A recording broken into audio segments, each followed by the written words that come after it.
It's Eye on Franchising Friday, and I have two amazing guests today, Cascadia Pizza. Up next, If you're joining us late, this is a scratch and sniff episode. Please scratch your screen and you will smell pepperoni sauce. And so everything from our system, our team has gone through the lens of, can we teach a high schooler how to apply this system to their model? And if the answer was no, we don't do it. Is pineapple allowed on a pizza? Absolutely. Absolutely. Absolutely. This episode sponsored by SEO Samba. Empower your franchise with predictable results and AI-driven marketing. Yes, it's a pizza franchise out of Seattle. I got Tom and Cal, the big bosses here. Welcome, guys. Hey, thanks for having us, Lance. Thank you, Lance. I am excited you guys are here. So tell me about Cascadia. How did all this get started, and really what led you into the world of franchising? Gosh, yeah. So our other partner, Christian, he got started about 10 years ago as just a part-time food truck doing catering, special events, weddings, that type of thing, and then went full-time in the business a couple of years later. And I had actually grown up with Christian's wife. So I went to their wedding where he self-catered the wedding with Cascadia Pizza and had the first slice of Cascadia I'd ever had and thought, wow, this is an incredible product. I'd never had anything like it. It's wood-fired, very different than the typical chain pizza I had grown up on.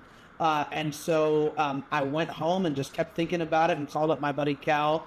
We'd gone to college together, both very entrepreneurial minds. I said, hey, I just had something that was really special. I think you might get excited about it. And so we sent Buck a message on his honeymoon and said, hey, we're interested to hear more about what you're doing. And he had the vision for the first brick-and-mortar store at the lease sign, but he also knew he needed some help on the operational side and back end. And so the three of us all teamed up, and the rest is really history. But we're super excited about franchise as well. So I have to give it to Christian. If your pizza is going to be that good that it's going to be served at your wedding, Yeah. Christian's now wife has to be like, she had to approve that pizza, I think it's fair to say. So what really sets you apart, the pizza space and franchising? Holy cow, next to burgers, it's a crowded space. So It's a lot very of people crowded honestly space. listening right now, and you guys know it, they're like, holy shit, another pizza concept. What Not the heck another is the pizza difference? place, Lance. What are these guys doing? Now, for those of you listening that might want to tune out, you're not going to, because we're talking, they did 2.4 million between the brick and mortar location, a couple of food trucks, and we're going to hear more about that food truck business in a little bit and the points of differentiation. But go ahead, guys. What is it? What are those points of differentiation? We know wood-fired and you're doing food trucks. What else? Yeah, so it's our style of food. It's the radical support, Lance. There's over 80,000 pizzerias around the country right now. And I grew up on a very specific style of pizza. I grew up on big pizza chain pizza. And I think what we're seeing in society, consumer trends, people's willingness to pay a couple extra dollars for a significantly better product that they know they have trust in the quality of ingredients, the technique and how it was made, the style of oven, a wood-fired pizza component, literally char, flavor. We create a wonderful pizza at a very reasonable price point. And we've had great success in big markets and small markets. And you hear that number, 80,000 pizzerias. That's not 80,000 good pizzerias. That just shines light on how big this market is, Lance. And, we really got into this business, to highlight your previous question, we really got into this business with the intention of doing all these pizzerias ourselves. We love being operators. I love the end customer. I love, getting to spend all day just getting to meet and talk with customers who love our product. What we quickly realized is some of the best restaurateurs in the world own between like 2 and 10 restaurants. And we didn't want to become this corporatized company where that consumer, that customer that comes to us once a week or twice a week, we didn't want them to get washed away by waves of middle management, Lance, and our prevention from getting to the end user. And so the opportunity to work with franchisees, help them make money, help them create something valuable and fun, a community atmosphere, a location. It's just everything to us, man. It's been a lot of fun. Yeah, so one other thing I would add as well is the digestibility of our dough. We use a proprietary flour blend that really enhances the digestibility. So, a lot of times if you eat a chain pizza, you don't feel very good afterward. You feel kind of heavy. Our dough is really designed to be highly digestible. So it really mimics a lot of what the Italians do. For those of you who have traveled to Italy and had the incredible pizza in Italy, it's very similar to that, where you can eat a whole pizza, personal size pizza, and not feel terrible afterward. It really promotes healthy digestion. I've heard from a lot of my friends that go to Italy fairly often that they can eat pasta and pizza in Italy because of the dough and the way things are made so fresh. So, and that means you can't gain weight from eating your pizza. This is amazing. Yes, Okay, I'm just I'm living proof of that, man. I studied abroad in Italy for 9 months, and I lost weight eating pizza every day. How does that happen? When I came home to the States and I continued my pizza eating trend, that certainly did not help. Yeah. All right. Now we stumbled on something amazing. So, who is the ideal Cascadia franchisee? Great question. Great question, Lance. We've had, so franchise-wise, we've had success with people who have no food background and people who come from a food background. At the core of it, we are really looking for people who care and people that want to be out front and center, the mayor of their local community, that want to give back to the local sports teams, that want to be a part of the local 4th of July events with their food trucks.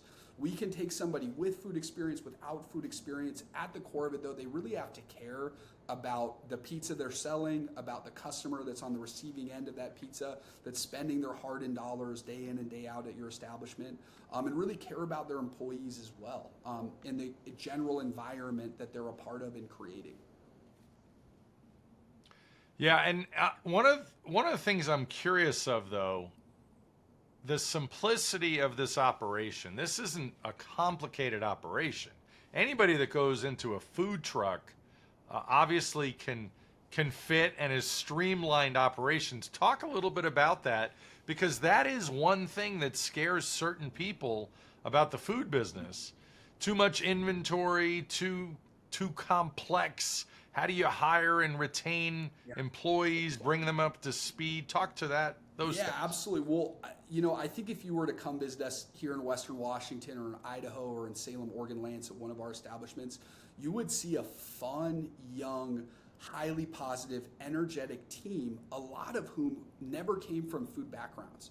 We've really crafted our system for non-food operators to come in and be able to thrive. And we've done that by really simplifying a lot of our systems in, I would call it applying fine dining techniques in fast casual settings. So our general system is not hard to comprehend. We walk you through everything from an operational standpoint. You physically will come out and train with us for 2 weeks at our wood-fired university here in Western Washington. But every system is high school proof, and we built it as such. Because coming from a food truck environment, coming from a small brick and mortar environment, we've seen the writing on the wall with the difficulty in restaurant hiring and the difficulty in training a skill set and the high cost of turnover when you have turnover. And so everything from our system, our team has gone through the lens of, can we teach a high schooler how to apply this system to their model? And if the answer was no, we don't do it. And so we're creating really high quality wood-fired pizza using, I would call again, fine dining techniques in a fast casual setting, but using a simplified system so that we're not overcomplicating a system that doesn't need to be overcomplicated. And I think we pulled the best parts of our system and we really focus on those, the hand stretching of dough technique, cooking in a live 100% wood-fired oven, how to make beautiful cohesive dough from scratch. Those are the things we really focus on. And so those like higher difficulty components of making dough, we're going to train you on that. We're going to spend all day with you on that. And the other sides of the business that we will help train and will reinforce and will teach, those are built so that you can comprehend whether you come from a food background or not. Yeah, and I would just add on to that too, because you bring up a great point about inventory and just, there's a lot of complicated aspects in general food businesses. With us, because we're pizza, wings, salad, dessert pizzas, we have about 100 SKUs in our inventory. It's not anything crazy complicated. There's no specialty items that are difficult to procure or get. And in terms of labor, because we're smaller footprints, you don't need a huge staff. to run the operation. Most times, it obviously depends on the square footage and trends of the restaurant, but a lot of times you can have 2 to 3 people run a lunch shift, maybe 5 or 6 for dinner. And so you don't need this huge roster of people. And the other thing too is you don't have a front and back of house differentiation. So you don't have a server that's only helping people bringing food to people's table, and then you don't have people that are only kitchen people. You've got people that are holistically working together as a team, which really not only helps the team cohesion, but also helps in terms of tip pooling in states where tip pooling is allowed, which all our locations so far is. Folks can make a really great living in this business. So our tip rate in our corporate stores averages between $10 and $12 an hour in addition to their base wage. So we have high school kids who come in and they're making pretty close to $30 an hour making pizza, and it just adds a whole other element to the employee retention and to just overall team happiness and willingness to come in and work and pick up extra shifts or work with us on scheduling needs because they're excited to be at work. It's a fun job. They make good money. I mean, just a quick story I'll never forget. We had a high school student. She was a sophomore, junior in high school, and I saw her, and she'd been working for us for maybe 6 months, and I said, "Oh, Lily, how are you today?" And she goes, "I'm great. I just bought a jet ski." And I go, "You bought a jet ski? What?" And sure enough, she was towing it around in her little Subaru, but it was all from the money she made working at Cascadia. And so that was something that was, I'll never forget it, really special for us. But this is a different type of business than what you typically think of difficult restaurant in terms of operations and hiring and staffing. You can run really lean and mean and have a really great staff as well. Yeah, not to mention if no tax on tips comes, No kidding.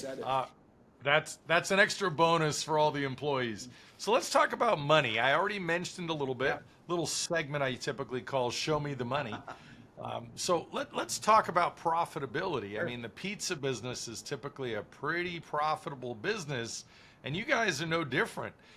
What does a food truck operation take to open? Because I know right now, if I bring you a candidate to open one of these, they can start with the food truck operation. They don't have to commit to something brick and mortar, right? Well, that's correct. Yeah, when you're signing a franchise agreement, you're signing an agreement for a food truck territory in addition to a brick and mortar. So they're tied together. It's not one or the other. It's complete, both. But you can start with the food truck before your brick and mortar opens. And typically we can get a food trailer manufactured and shipped out to you in about 10 to 12 weeks from the date of the franchise agreement signing. So you can really get up and going relatively quickly, and in that time you're obviously doing your training and securing a commissary location, meaning a place where you'd receive your deliveries and make pizza dough until your brick and mortar is open. Because that's where those activities will occur. But once you go through training and find the commissary space to make the dough, receive your deliveries, then boom, you can operate anywhere within your territory and start making money, and also seeding the market, building up your customer base so that when your brick and mortar does open, you have an immediate customer base that's already familiar with the product, excited about it, they've told their friends, they're coming to the grand opening, and it just really creates a whole community excitement that's really hard to generate without the mobile component. We really call it being paid to market. Yeah. And also test out brick and mortar locations that you think might be interesting. Go food truck there a few times, see if you do well or not. And so you really can either prove a market or disprove a market before you sign a costly lease and get stuck there. And it provides such a quick path to profitability, Lane. Yes. When you're food trucking for 6 months or 9 months before your brick and mortar opens, and you're physically parked with that trailer, that food truck, right outside of your brick and mortar location. So, that mobile experience, you're turning your customers into advocates. You're adding in acquiring customers every day. You're training your staff on future pizzeria operations. You're training them physically on a trailer. And it just lends itself to, okay, now we're open and we already have a big group of customers that enjoy our pizza once a week or every other day. And so it just, in restaurant terms, it can take a while to really build up the customer base to make your restaurant profitable. Through food trucking, it's a much quicker path to profitability. Yeah, and you already have a couple of franchisees, and your original brick and mortar location is not even 700 square feet. But talk about the investment in the actual food truck. What does that cost typically these days? Yeah, so it's anywhere from about $70,000 to $120,000, just depending on if you need additional air conditioning, if you're, in a hot market, things like that. But it's really affordable. We typically recommend trailers instead of food trucks. And the reason being is that if you have a food truck, that's great. But if it breaks down, you've got to cancel events if it's got to go into the shop. With a trailer, if your truck that tows it needs some, work unexpectedly, you can always go rent another truck to tow it while that's in the shop, and you don't have to cancel events. So that's why we really recommend the trailer route. We've got a great manufacturer who we've had several trailers built for us at this point that all perform well, and they're warranted and all of that good stuff. So, but that's a really exciting piece of the business, and it really, like I said, it's getting paid to market. Yeah, and so I got to understand, what is your favorite pizza or menu item, both of you? What are the things you have to have at Cascadia when you get there? Yeah, so there is one pizza that we ran as a special just a couple months ago, Lance. And what we love to do is we run specials. We identify top sellers, low performers. Do we want to convert this to a full-time menu? This special we ran, the Nona, named lovingly, I would call it in part, my Italian grandmother, Nona, is a red sauce base, mozzarella provolone cheese blend, East Coast style cup and curl pepperoni. When it comes out of the wood-fired oven, we top it with ricotta, chiffonade basil, and Mike's hot honey. And that pizza for me, it depends on the day of the week. You asked me that question, Lance, but that pizza I've been eating pretty consistently for the last 3 months. All I got to tell you had me with the chiffonade of basil. Usually I just pluck it and throw a piece on there. So there's that point of differentiation. Tom, what about you? My favorite is always going to be the Northwestern. It's the first pizza that I had at Christian's wedding all those years ago, and it's so tried and true for me. So it's a garlic butter sauce base with cheese and then prosciutto, pear slices, and then it's topped with arugula and a balsamic reduction. It's phenomenal. And I know some people are like, fruit on pizza, pears, I don't know. It's incredible. Don't knock it till you try it. It's the best. Yeah, I love it. It took me a while to get used to salads with fruit and nuts and things like that in it. So I'm already a believer, and creative pizzas like that sign me up. Now, this is the most important question of today of the day. Is pineapple allowed on a pizza? Absolutely. Absolutely. I'm I'm a big Hawaiian fan myself, but this is what's so great about Cascadia Pizza, Lance, is there are a lot of wood-fired pizzerias out there that are what you call Vera Pizza Napoletana, or VPN. It's a certification from Italy. And what that means is that you're restricted in the types of toppings you can use. So you go to those pizzerias and it's very restrictive. You've got a few like classic staples that are from Italy. We don't believe in that. And the reason why is anything can go on a pizza. It really is up to the customer. And so we have some really artisan pizzas. And then we also have like a meat lovers and a Hawaiian and a Supreme combo that everyone's always grown up on. And so we're really big believers that anything can go on a pizza as long as the customer wants it and enjoys it. And frankly, our dough is so good, Lance, we view it really as the vehicle for the toppings. It all starts with dough. In our proof process, our proprietary flour blend, the amount of hydration we put into it, the amount of time we let it cold ferment in our walk-ins before we pull it out, let it get to room temperature, top it with pizza toppings, then put it in a wood-fired oven. So it's very much just a vehicle for the rest of the toppings. We believe it's that good. And I think we don't want to be restrictive. And what we're seeing is it's the customizability of pizzas. And I would say about 20-25% of our consumers want to get a custom pie that we very much want to accommodate. Certain people want what they want when they want it. But the majority of our customer base, I would say 70-75%, is going to order from our stock list of pies that have gone through what I just talked about, whether it be a special and it performed so well, it got added to the menu. Really, those are our recommendations of flavor profiles, combinations, things we found over the years that we wanted to put on our menu. But very much so, I think the future of food, the future of pizza is much less restriction, much more openness. And again, I think it all starts with a really good dough, that freedom. If you're joining us late, this is a scratch and sniff episode. Please scratch your screen and you will smell pepperoni, sauce, whatever you might have eaten last. But anyway, let's talk about the future of Cascadia. What do you guys see in the future? How many locations, and where do you want to grow next?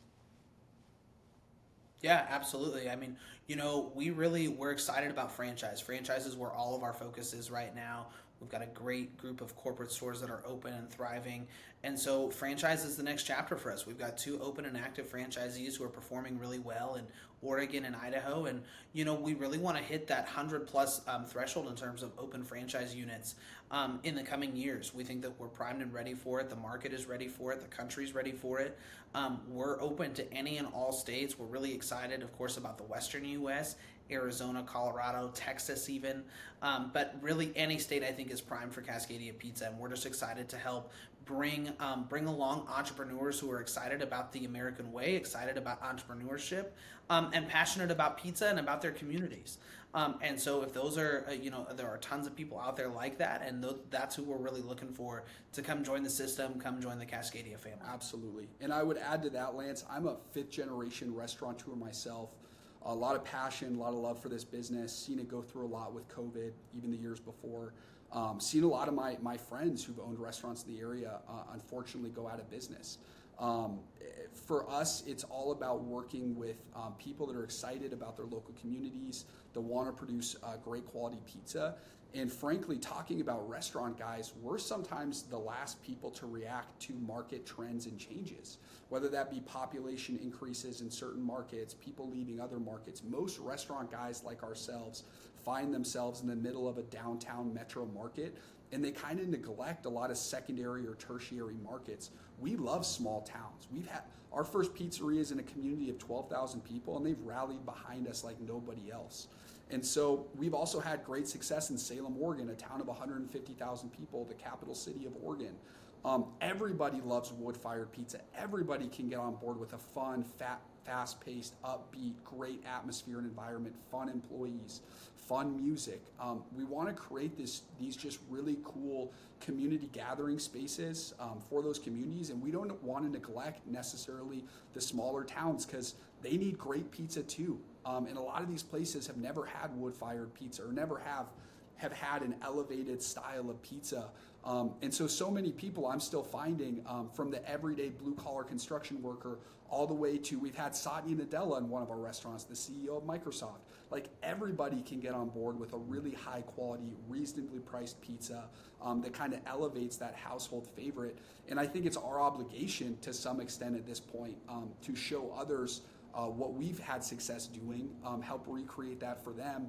And then candidly, we want to take our pizza in as many markets around America as we possibly can. We believe it's that good. We believe our brand is that good, and we know we can succeed in small, big markets with franchisees from vastly different backgrounds. And oftentimes I say, like, food's the last bastion for hope in society. Like, what you believe in, what side of the aisle you fall along, when it comes to politics, like, the last hope we have is enjoying a good slice of pizza with each other, Lance, and just getting to, enjoy that breaking of bread in and amongst itself. And I think we need more of that in society.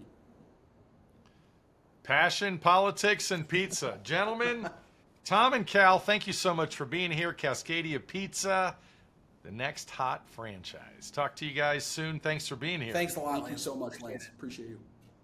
My pleasure. If you're ready to talk about franchise opportunities, hit the link below to schedule a call. My services are free, and don't forget to like, comment, and subscribe. Thanks for listening.